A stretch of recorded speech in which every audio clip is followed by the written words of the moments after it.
According to research, in US, 70% of the adult population is at least on one medication. 1/4 of women is on antidepressant. The rate of children suicidal is going up. Currently, worldwide, there is an epidemic of stress. When you repress your immune system, you are more likely to have the immune system turn against you. According to research, people who are emotionally repressed are more likely to have cancer. And emotional repression is one of the impact of childhood trauma. Children can be traumatized not just by terrible things that happen to them, but just not having their needs met. Not being seen, not being heard, not being held, not feeling good enough, or feeling different than other people. Those are the wounding for a child.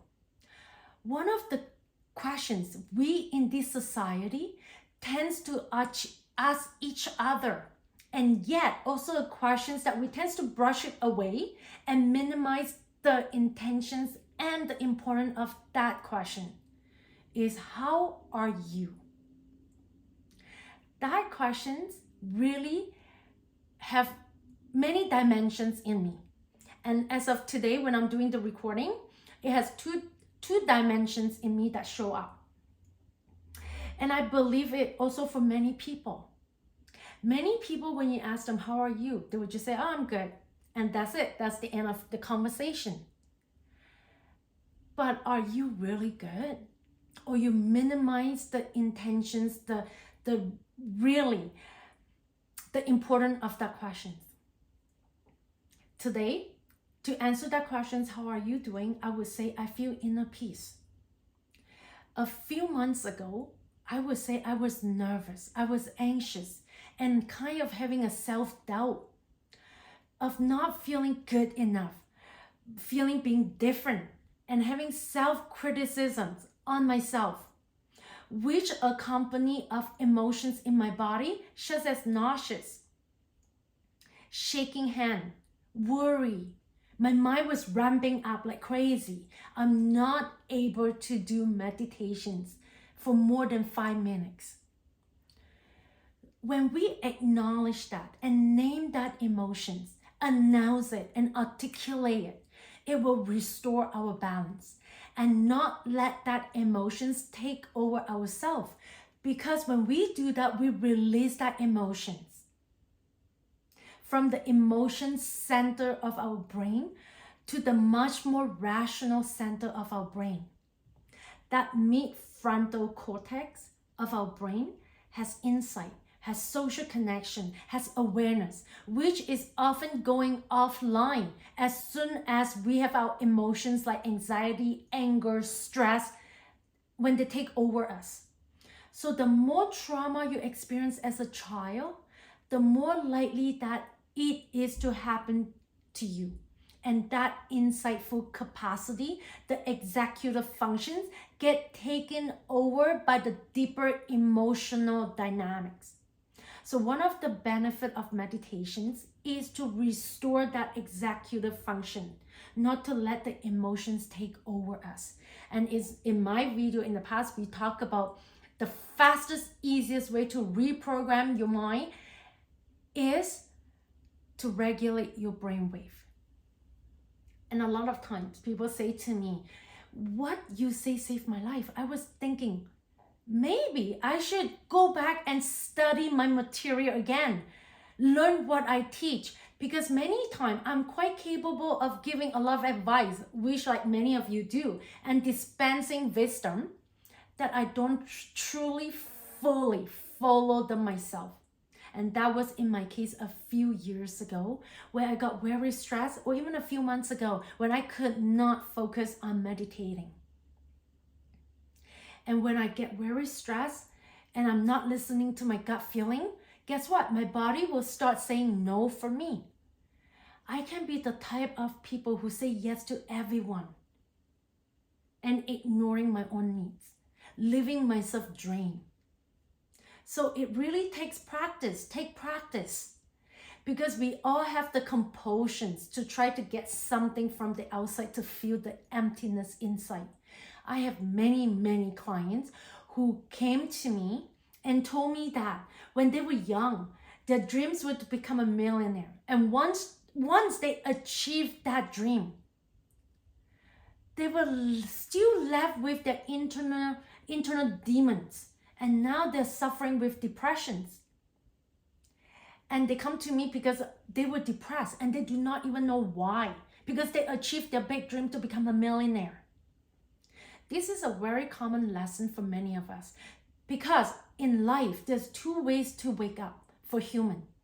One is through failure, where you keep questioning yourself and keep pushing yourself and keep self-doubt yourself to the point that you feel like you're dropping to the very bottom. But the other way is called success. It's even more dangerous because you think that once you have get something that you will always want, and once you get it, you will be happy forever and ever. But surprisingly, many find out that they feel even worse. And many times, they feel like they lost themselves. And they don't know what is next for them. And they end up in a very, very bad state of mind. When we did the work, the old unresolved wound in the past, many times what comes out is what happens in the childhood. And usually it's the big four lies. I am not enough. I am invisible. No one cares. I'm different. I don't matter. It's not available for me. I am different. It is the way it is. Those are all the lies in the meta program, in our macro program, even in our micro program. We tend to believe in that. What happened is when we were a child, we make up a story about those traumatic incidents that happened in our life. And we start to believe in those lies and which they store in our subconscious mind and which is still running our life. Even if you're 60, 70 years old right now. You know what happened when a baby elephant was born? When the mother elephant goes into labor, all the mother elephants will stand around in a circle. So when the baby elephant pops on the ground, all the mothers will stroke the baby elephants with their trunks. They will touch the baby elephant and they will hold the baby elephant. So touching and being held are so important, so critical for mammals, and so are for humans. Children can be traumatized not just by terrible things that happen to them, but just not having their needs met, not being seen, not being heard, not feeling good enough, not feeling accepted, or feeling different than other children. Those are the core wounds for a child. Many people think for trauma, you need something horrific events to happen. But a child can just get hurt because their parents are too stressed to pay attention to them or unavailable emotionally to really see them and to know who they are. So that is very traumatic for a child.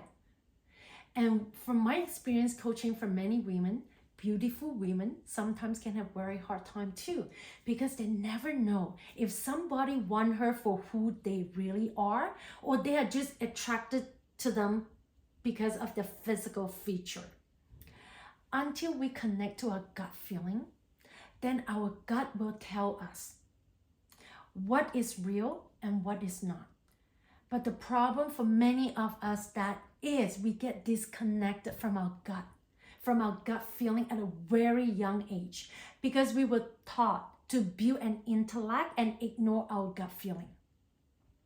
So have you ever had the experience of having a very strong gut feeling about something, but you ignore that and not paying attention to it and being sorry about it afterward? How many of you do? Almost everyone put up their hand every time when I ask that questions in my lecture. That is a sign of childhood wounding because we are born to connect to our gut feeling.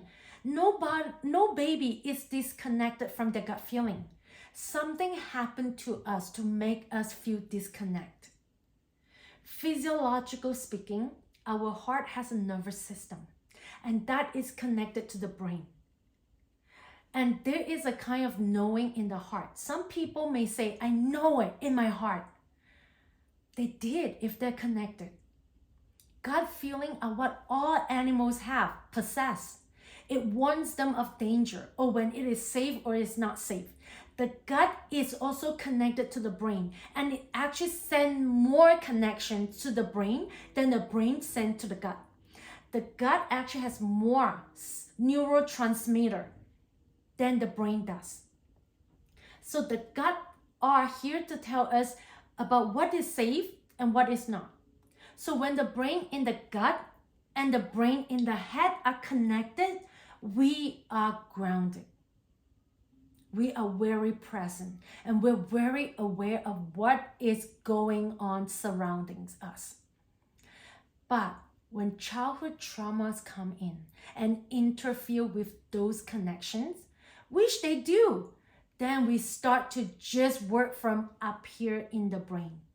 And we think we can figure things just from using the brain. If you think about human beings, where do we evolve? We evolve for million years out in the nature. How long does any creature in nature survive is they don't pay attention to their gut feeling. I used to think that until in my 40s that I can solve everything with my head. If I can just improve my intellect, if I can just study more, if I can just learn more, achieve more, all the stress that I perceive will be managed.